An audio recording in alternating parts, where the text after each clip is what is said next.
Brooklyn Independent Television. Battle for Bedford Avenue is raging, pitting cyclists against the Hasidic community. The two sides got together for a forum, and our Jenny Passe Rodriguez was there.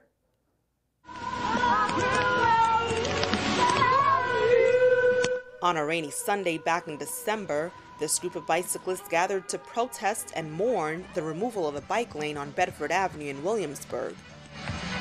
Hours before the mock funeral, and just a few blocks away, Solange Ralston, a Brooklyn DJ, was killed when she was sideswiped by a flatbed truck. There's no bike lane on Nassau Avenue where she was riding.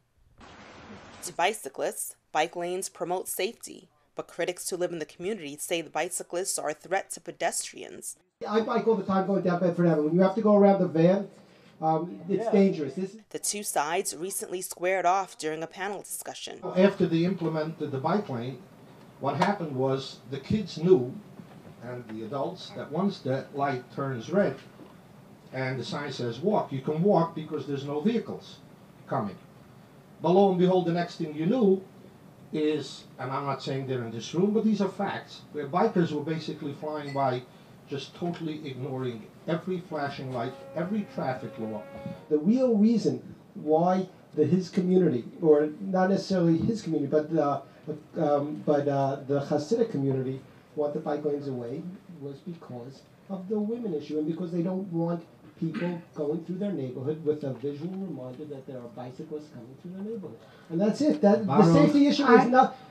Baruch, that's the issue. Let him, what do you think of that? Baruch, if you're going to stick to one individual's statement that he made in front of the planning board that nobody else in the community has ever... Can I just clarify? You're referring to Simon Weiser, who was on the community board one. He was the only person who actually ever said that he was, on record saying that I was offended. But that was reported to the New York Post, and they tried to balloon that issue and snowball it. Because it's but true. No, it's not true. If you Because don't speak to people, this gentleman is a wonderful person, but he's shading. He's Baruch. story. well, can I just ask Isaac, what do you take to that? Like, if somebody says to you, it's not really a safety issue, it's actually a cultural issue, what is your response? He's entitled to his opinion. But That's all that it is. The same. You don't think the Hasidic community has a response? The same way that certain people in Manhattan are entitled to their opinion by objecting to Calvin Klein's ads.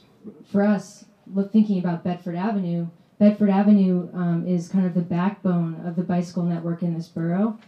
It's the longest north-south route for bicyclists. It leads to the most popular bridge for biking in New York City.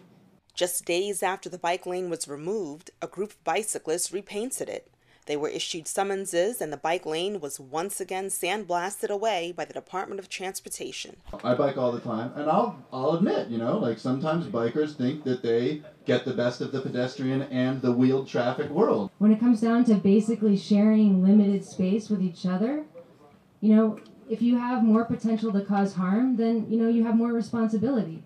It's pretty simple. And cyclists know, because most of us, I think, react pretty strongly against the way drivers behave, that's a bad feeling. So I think the idea of the Biking Rules campaign is really, why would we recreate the same model of behavior with pedestrians? Welcome to the Empire, where cars reign supreme with brute force. However, on these streets, biking rules.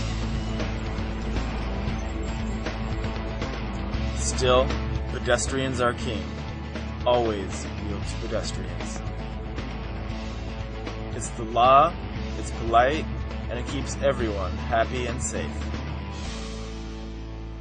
I don't think that no matter how many people you have in this room, you speak for the bikers who decide that they're going to just run through traffic the way they feel like. The question is, what would help Bedford now? The bike lanes should stay off at the moment. There's other streets that are available. And maybe DOT and the city should sit down once they have a new plan with facts, not just sucking it out of a finger. Maybe then we can sit at a table and figure out how to solve this problem. I absolutely have faith that as years pass and there's more bike lanes and more bikers, people will become conscious of it. When there's no bike lane, then they just don't see anything at all. There's no kind of signal to pay attention to bikers. To talk about anecdotes and to talk about bikes being more threatening with a bike lane is, I think, really absurd. So just how will the Department of Transportation get involved? And with warm weather just around the corner, this debate isn't cooling down anytime soon. For Brooklyn Review, I'm Jenny Passe Rodriguez. Brooklyn Independent Television on the BCAT TV network.